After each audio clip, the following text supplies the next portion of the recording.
Bienvenue sur Terre de Mission, l'émission religieuse de TV Liberté, en ce dimanche 28 avril, quatrième dimanche après Pâques.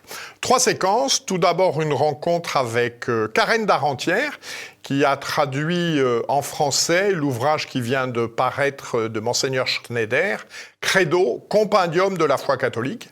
Ensuite, nous accueillerons Christian Marquand, président de l'association Paix liturgique, dont une des récentes lettres vient de publier un bilan sur 1000 jours d'application du motu proprio Traditionis Custodes.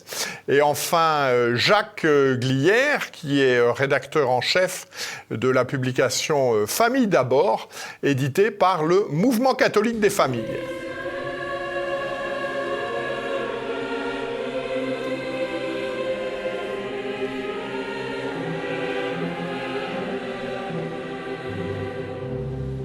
Bonjour Karen Darentière. Bonjour, cher monsieur. Donc vous avez été la traductrice en français d'un ouvrage originellement paru aux États-Unis en anglais, Credo, compendium de la foi catholique, écrit par Monseigneur Schneider. Alors, à quel besoin, selon vous, répond ce livre ? Eh bien, ce catéchisme de Monseigneur Schneider, à mon avis, répond à un besoin absolument urgent de clarté dans la transmission de la foi catholique. Et en fait, c'est le cardinal Sarah qui l'a déclaré avec force lors du lancement de ce catéchisme à Rome en octobre dernier. Il a parlé d'une véritable cacophonie dans les enseignements des pasteurs de l'Église, évêques et prêtres, et cela cause une confusion, beaucoup d'ambiguïté et même une apostasie, a-t-il dit. Et donc, c'est pour cette raison que ce livre de Monseigneur Schneider, Credo, compendium de la foi catholique, est véritablement une manne du ciel pour notre temps. Alors, quel est le plan de cet ouvrage et quelle est l'articulation des différentes parties ? Eh bien, le plan est classique. En fait, c'est un plan en 3 parties. La première partie traite de ce que nous croyons en suivant le symbole des apôtres. La deuxième partie traite de la morale, des principes de l'agir moral en suivant l'ordre des commandements. Et puis la troisième partie traite de la grâce et des moyens de sanctification, spécialement les sacrements et la prière. Donc c'est tout à fait classique. Et la forme aussi par questions et réponses est très traditionnelle. Et donc la structure est, je dirais, comme une cathédrale. Voilà, avec les piliers de la foi, de la morale, des sacrements, de la prière qui soutiennent cette belle cathédrale, et puis la vérité divine qui s'exprime avec une grande clarté grâce aux questions et réponses limpides. Enfin, c'est comme la lumière qui traverse les vitraux dans toute sa pureté et sa beauté. Alors, à qui s'adresse cet ouvrage ? Y a-t-il des prérequis ? Eh bien, à qui s'adresse cet ouvrage ? À tous les catholiques universellement. Je pense que cela s'adresse aux parents et aux grands-parents qui ont un grand désir de transmettre la foi catholique à leurs enfants et à leurs petits-enfants. Cela s'adresse aux prêtres de paroisse qui ont envie de recommander un catéchisme solide à leurs ouailles. Cela s'adresse également à la belle jeunesse catholique qui a soif de la vérité.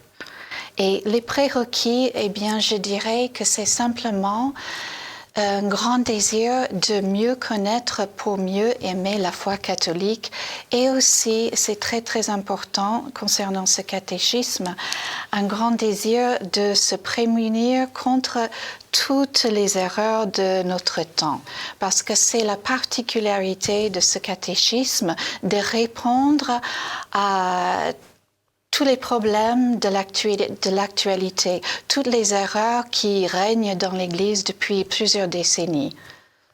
Alors, qu'est-ce qui vous a particulièrement marqué? Et puis, est-ce que vous avez peut-être des exemples à nous donner d'erreurs qui sont redressées par ce livre? Oui, enfin, il y a beaucoup d'exemples sur beaucoup de sujets d'actualité. Oui, au total, il y a 2500 questions-réponses. Oui, et puis avec plus de 600 citations du magistère, des conciles, des pères, des docteurs de l'Église, notamment beaucoup de citations de la Somme théologique de saint Thomas d'Aquin, mais toujours dans une langue très simple et claire que tous les fidèles peuvent comprendre.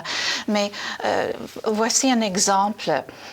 À la question « Le Saint-Esprit utilise-t-il de fausses religions pour donner la grâce et le salut à l'homme ?»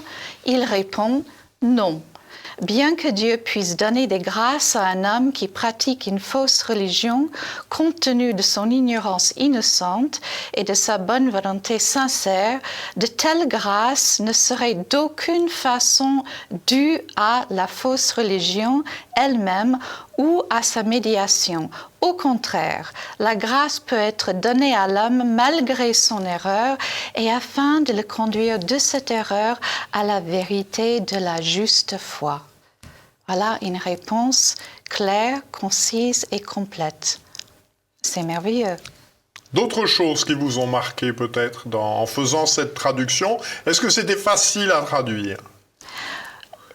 Pour moi, n'étant pas de langue française, non, en un sens, mais oui, parce que c'est très clair.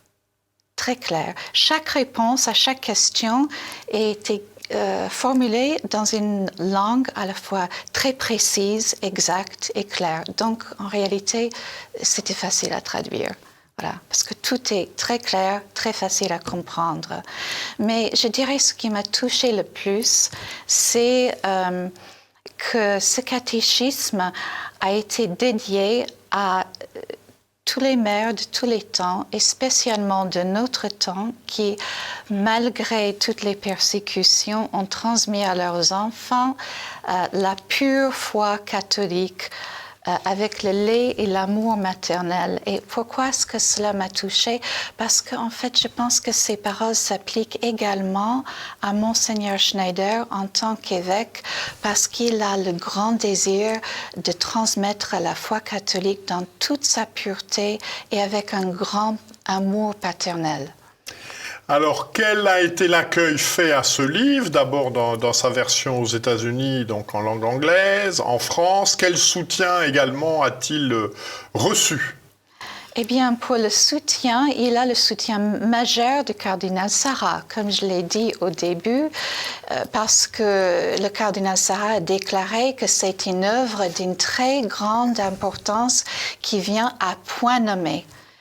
Voilà. Et puis aux États-Unis, il y a l'évêque du Texas, Monseigneur Strickland, qui a exprimé toute sa reconnaissance pour cette belle œuvre si importante pour notre temps. Mais la reconnaissance la plus vive, je pense, vient des fidèles du monde entier. Aux États-Unis, mais du monde entier. Tous ces fidèles qui sont dans le désarroi à cause de la crise de l'Église et qui se réjouissent d'avoir entre les mains ce catéchisme qui répond à toutes leurs questions. Alors, qu'est-ce que vous diriez justement pour convaincre quelqu'un qui hésite, qui dit « Oh là là là, ça fait 600 pages, 2500 questions, je ne vais jamais y arriver ». Qu'est-ce que vous diriez pour l'encourager à lire?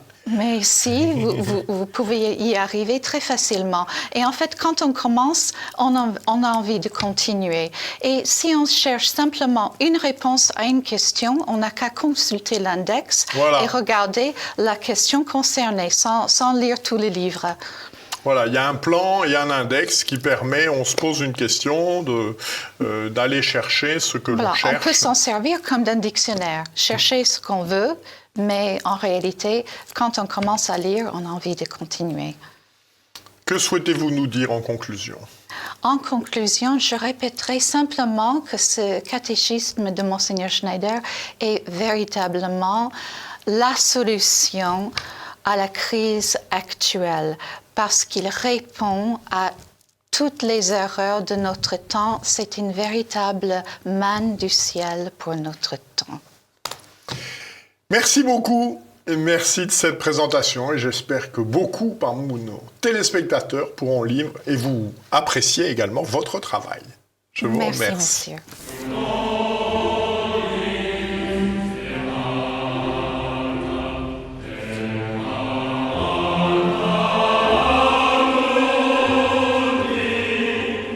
Bonjour Christian Marquand. Bonjour Jean-Pierre. Donc vous êtes le président de Paix Liturgique et vous avez publié il y a quelques jours une lettre numéro 1023 proposant de faire un bilan de 1000 journées d'application du motu proprio Traditionis Custodes. Alors est-ce que vous pouvez d'abord nous rappeler de quoi il est question ? Traditionis Custodes est une décision prise par le pape François il y a exactement 1000 jours, enfin 1000 jours le 11 avril, qui avait pour but purement et simplement de supprimer la liturgie traditionnelle. D'ailleurs, il y a eu un phénomène de rétropédalage dans cette affaire. D'abord, il faut préciser que ce n'est pas une décision qui a été prise à la légère, puisqu'il y a eu Traditionis Custodes, puis il y a eu ensuite les Doubia, puis ensuite plusieurs interventions du pape, notamment aux jésuites slovaques, enfin il y a différentes interventions. Donc c'est une décision qui a été voulue et préparée, mais qui a été surtout un obstacle, un échec, d'une manière très simple, c'est que je crois que le pape n'a pas pris conscience, et son entourage peut-être avec lui, de la réalité, de la situation de la liturgie traditionnelle. Je rappelle que quand le pape Paul VI, en 1969, a imposé la nouvelle messe, dans une époque où l'Église était, si j'ose dire, puissante et triomphante, il n'y est pas parvenu parce qu'il y avait trop de différences, de divergences entre la nouvelle messe et l'ancienne messe. Rappelons que ce n'est pas simplement une question de latin ou une question de spiritualité ou même de sensibilité, c'est une question de foi. La messe traditionnelle correspond de manière parfaite à notre foi catholique. Donc, je crois que le pape et son entourage n'ont pas pris conscience de ça. Et comme alors, qu'est-ce qui s'est passé, justement ? Qu'est-ce qui s'est passé ? Il s'est surtout rien passé. C'est-à-dire que on s'attendait à quoi ? On s'attendait à ce que les fidèles obéissent, que les prêtres obéissent. Je pense que les prêtres soutenus par les fidèles ont compris qu'il était urgent d'attendre. Le pape lui-même a rétropédalé lorsque les communautés ecclésialiques sont venues le voir. Il a dit ça ne vous concerne pas. Les évêques, pour la plupart d'entre eux, n'ont pas voulu se mouiller dans une affaire, disons, trop dangereuse. J'ai l'exemple de Paris, j'étais à Notre-Dame tout à l'heure. Monseigneur Aupetit, suivi par Monseigneur Ulrich, ont quand même essayé de supprimer des messes dans Paris, notamment les messes dans les quartiers les plus pauvres, Notre-Dame du Travail, Saint-Georges de la Villette. Il y a eu une véritable montée en puissance de la colère. D'ailleurs, je rappelle que chaque jour, entre 13h et 13h30, il y a des fidèles qui vont réciter un chapelet pour la paix liturgique, pour la liberté religieuse dans le diocèse. Non, je pense que le pape s'est aperçu que ça marchait pas, quoi. Et aujourd'hui, 1000 jours, non, 1000 ans pas encore, 1000 jours après la publication de Traditionis Custodes, eh bien, on s'est obligé de s'apercevoir que ça marche pas. Et qu'ils n'ont pas réussi à appliquer ça. Alors, quelles sont les suites un petit peu de tout ça ? Comment est-ce que vous voyez l'avenir ? D'abord, je pense qu'en tant que catholique, nous voyons l'avenir avec beaucoup d'espérance. D'autre part, il ne faut quand même pas oublier que le pape, quel que soit le jugement qu'on puisse porter sur lui, il est quand même dans sa 87e année, donc il n'est pas au mieux de sa forme et de son avenir. Je pense que soit lui, soit en tout cas ses successeurs, auront à cœur de rétablir la paix liturgique, au moins en tout cas la liberté liturgique. Et je crois que c'est un peu la voie qui s'élève actuellement dans le monde, non seulement dans les pays francophones, mais dans l'ensemble de la planète, notamment suite à une certaine déclaration très récente, de demander la paix liturgique. Mais cette paix liturgique, elle n'est pas si facile, parce qu'il faut bien se poser la question, est-ce que nos adversaires, est-ce que les ennemis de la paix sont simplement des espèces de techniciens qui ont voulu jouer la carte du concile et qui, malheureusement, ne sont pas prêts à corriger le tir, si j'ose dire, ou à faire un bilan, ou est-ce que ce sont des gens qui n'ont pas la même foi que nous ? C'est une question que j'ai posée il y a peu de temps à un prêtre de l'Institut catholique de Paris, je vais y aller à la fin, mais ils me font la question, avons-nous la même foi ? Si nous avons la même foi, on va pouvoir s'entendre. Si nous n'avons pas la même foi, il faudra peut-être que ceux qui n'ont pas la même foi que nous, c'est-à-dire qui n'ont pas la foi catholique, s'expriment et le fassent d'une manière claire et transparente. C'est ça le problème. Et alors, qu'est-ce qu'il vous a dit, ce brave père? Ah, mais ce brave père, c'est très intéressant. Je ne donnerai pas son nom, mais il se reconnaîtra s'il m'entend. C'est une des personnalités les plus hautes de l'Institut catholique de Paris en liturgie. Il m'a dit, nous avons la même foi parce que nous croyons dans le même credo. Alors, je donne mon jugement. Est-ce qu'il était sincère? Je ne peux pas... disons, le contredire. Est-ce qu'il n'est pas significatif d'un mouvement général? Je vais très souvent à Rome pour œuvrer pour la paix liturgique, et je m'aperçois qu'aujourd'hui, dans beaucoup de milieux qui ne nous étaient pas spécialement favorables il y a encore quelques mois ou quelques années, on sent qu'il faut déjà préparer l'après. Et l'après ne peut pas être un après de guerre liturgique, de guerre fratricide. Donc je suis plutôt confiant. Alors aura lieu, la presse s'en est fait l'écho, aura lieu dans un mois les pèlerinages de Pentecôte, en particulier le pèlerinage de Notre-Dame de Paris à Notre-Dame de Chartres, qui un mois avant l'événement a été obligé d'arrêter les inscriptions parce qu'il y avait trop d'inscrits. Selon vous, qu'est-ce que cela suscite dans l'appareil ecclésial de l'Église de France? De dire, voilà, nous on n'arrive pas à remplir nos trucs, et puis eux, un mois avant, ils arrêtent les inscriptions parce qu'il y a trop de monde. Avez-vous des retours là-dessus? Vous avez bien... D'abord, l'an dernier, lorsque Notre-Dame de Chrétienté a communiqué sur le fait qu'à 8 jours avant le pèlerinage, ils avaient bloqué les inscriptions, ils étaient pleins, ils ne pouvaient pas aller au-delà. Beaucoup de chroniqueurs religieux, surtout... éloignés de la paix liturgique, si j'ose dire, on dit mais tout ça c'est une manipulation, c'est un effet d'annonce, etc. Cette année, comme vous venez de le dire, c'est très intéressant. Un mois avant, alors que la jauge avait été augmentée de 15%, un mois avant, plus 8 jours avant, il y a trop de monde. Je pense que c'est un peu l'équivalent de nos sondages. Je pense que nos adversaires, les adversaires de la paix, les ennemis de la paix, ne veulent pas voir la réalité. Alors, pouvez-vous nous en dire un peu plus sur les sondages? Parce que moi, je vois de quoi il est question, mais peut-être pas tous nos téléspectateurs. Alors, j'espère que tous les téléspectateurs connaissent. On peut espérer, mais... Péliturgique, entre l'an 2000 et ces dernières années, a commandité des sondages nationaux en France, des sondages internationaux en Italie, Pologne, etc., qui pratiquement ont tous donné le même résultat. La question principale était si vous aviez le choix d'assister à une messe traditionnelle dans votre paroisse, iriez-vous? La réponse est presque universelle, aussi bien chez les non-pratiquants que chez les pratiquants. 30% ont fait le choix, ont répondu qu'ils aimeraient vivre leur foi catholique au rythme de la liturgie traditionnelle. Ce qui est plus intéressant, c'est que 60%, sans faire ce choix, trouvent que ce choix est légitime, et seulement 10% n'acceptent pas cette décision. Et ça, c'est un chiffre que l'on obtient aux États-Unis, en France, en Italie, en Angola, c'est-à-dire dans tous les pays où nous avons fait ça. Je précise que ces sondages n'ont pas été faits par Paix liturgique, mais commandités par Paix liturgique auprès d'organismes aussi spécialistes de la chose, que Ipsos, Sophrès, etc. Non, mais c'est très important parce que ces sondages révèlent sur la longue durée et dans une vision, je dirais, presque universelle, en tout cas internationale, que, contrairement à ce que l'on dit, les gens n'ont pas accepté ce qu'on a appelé les fruits du Concile. Il faut voir que, avant que Paix liturgique se lance dans cette affaire, il y avait eu un célèbre sondage en 1976, au moment de l'été chaud de Ancien Lefebvre, qui avait été publié commandité par le Progrès de Lyon, et qui avait montré déjà qu'en 1976, plus de la moitié des pratiquants étaient tout à fait gêné par les évolutions, et que 35% en 1976 pensaient que Monseigneur Lefebvre avait raison.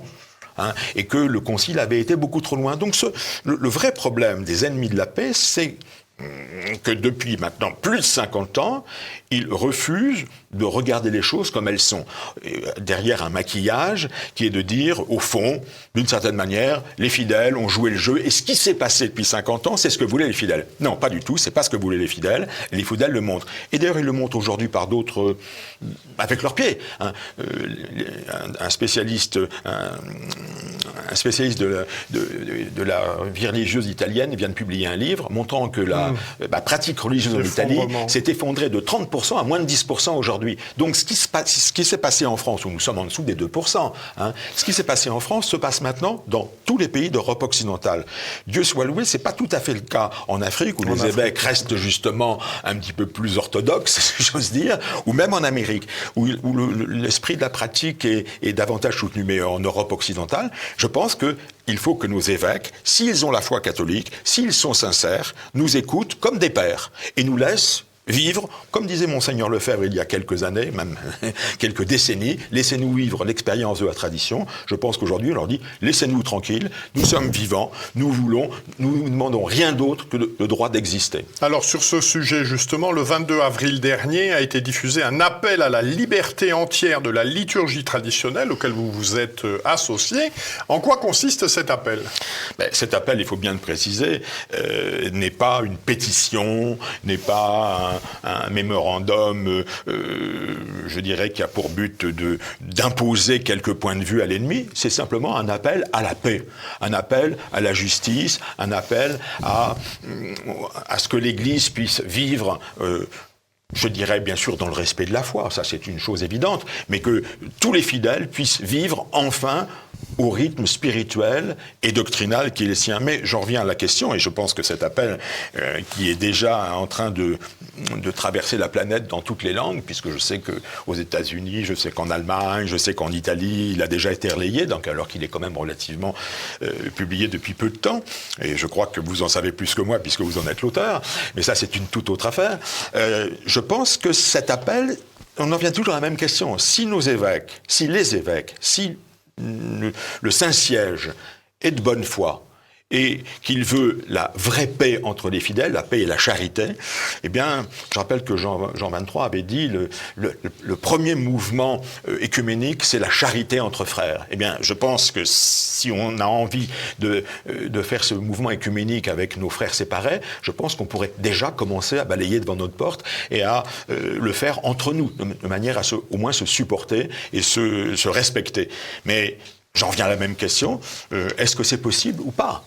Parce que si nos amis, les hiérarques de l'Église ont la foi catholique, et je crois que la plupart l'ont sans aucun problème, même s'ils sont pris dans un mouvement qui n'est pas le nôtre, soit ils n'ont pas la foi catholique et nous sommes dans un combat, mais ce combat, ils l'ont déjà perdu, on ne l'a pas gagné, parce que de toute façon, ils vont mourir. Ceux qui n'ont pas la foi catholique sont morts. Merci Christian. Merci Jean-Pierre. Bon.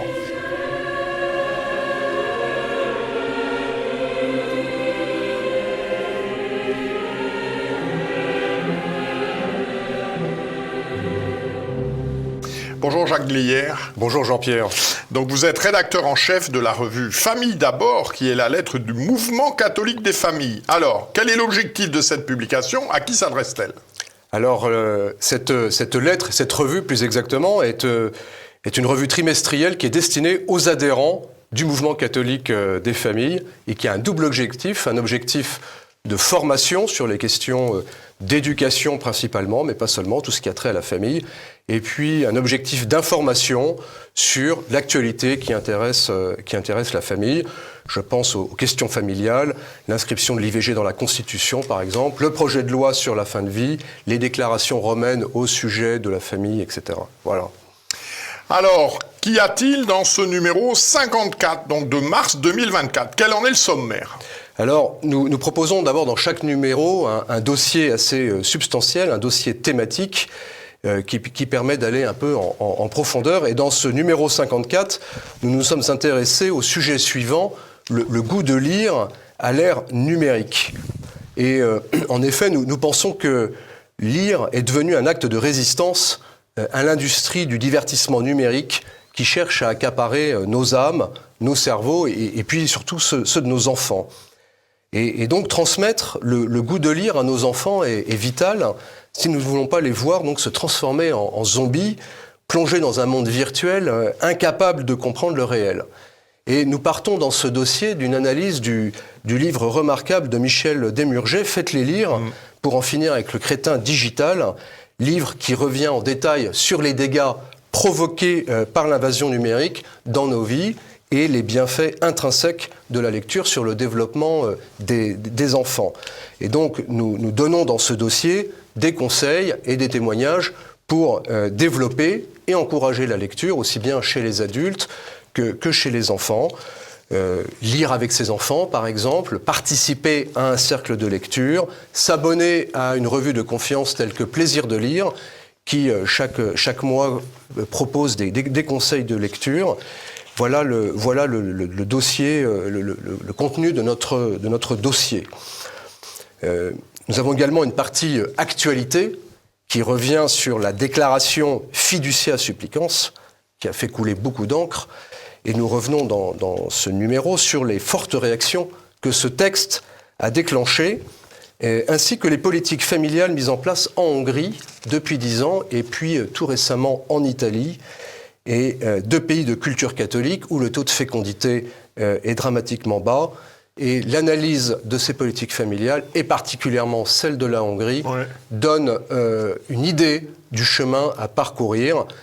Pour vous donner un ordre de grandeur, le taux de fécondité en Hongrie était il y a 10 ans de 1,25. Il est passé à 1,59 enfants par femme. Il reste très inférieur au seuil de renouvellement des générations.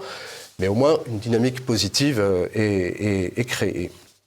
Nous revenons également sur André Charlier, qui fut un grand éducateur de la jeunesse, qui a écrit de très belles choses sur la nécessité de la vie intérieure, l'amour de la vérité, le refus du scepticisme. Et je voudrais juste donner une citation. « N'ayez pas peur de vous singulariser, disait-il à ces jeunes, à ces capitaines, comme il les appelait. La médiocrité n'est pas autre chose que la satisfaction qu'éprouvent les peureux de ressembler à tout le monde. » Un très bon texte, ça, le texte sur André Charlier, très bon texte. Et enfin, je voudrais également dire un petit mot de ce texte inédit que nous publions de l'écrivain catholique canadien Michael O'Brien, bien connu pour son fameux roman Le Père Elijah, mais il en a écrit également bien d'autres, et qui nous a fait l'honneur et l'amitié de nous confier une méditation personnelle sur le rôle du père de famille à partir de sa propre expérience assez douloureuse, où il ressent ce qu'il appelle son apparente inutilité, ces moments de doute et de vertige. Et je crois qu'à un moment donné ou un autre, tout père de famille connaît ces moments. Et donc, les pères de famille qui lisent la revue, je pense, se reconnaîtront dans ce très beau texte. Voilà, ça aussi, oui. Très beau texte, effectivement. Alors, avez-vous d'autres publications dans le cadre du MCF, en plus de ce périodique Famille d'abord? Alors, nous avons une autre publication qui est destinée aux enfants, dès qu'ils savent lire, donc dès l'âge de 6-7 ans, dont le titre est « La malle aux 1000 trésors ». C'est une revue bimensuelle. On peut s'y abonner d'ailleurs directement sur le site internet du MCF pour la modique somme de 41 € par an. Et vous y trouvez 24 grandes et belles pages d'histoire, de jeux, de bricolage, de vie de saint, de présentation de métiers, de la nature, des poésies, des histoires drôles. Et c'est un très beau cadeau à faire pour les enfants et les petits-enfants. Alors, vous nous avez parlé de vos publications. Pouvez-vous nous en dire un petit peu plus sur le MCF lui-même et sa vocation? Alors, le MCF, donc Mouvement catholique des familles, créé en 2001, comprend plus de 100 familles adhérentes, et s'inspire de ce que le pape Pie XII disait lors du congrès de l'Union internationale des associations pour la protection des droits de la famille, le 20 septembre 1949. Ce que nous ne cessons de recommander sans relâche est d'unir entre elles les familles en un front solide.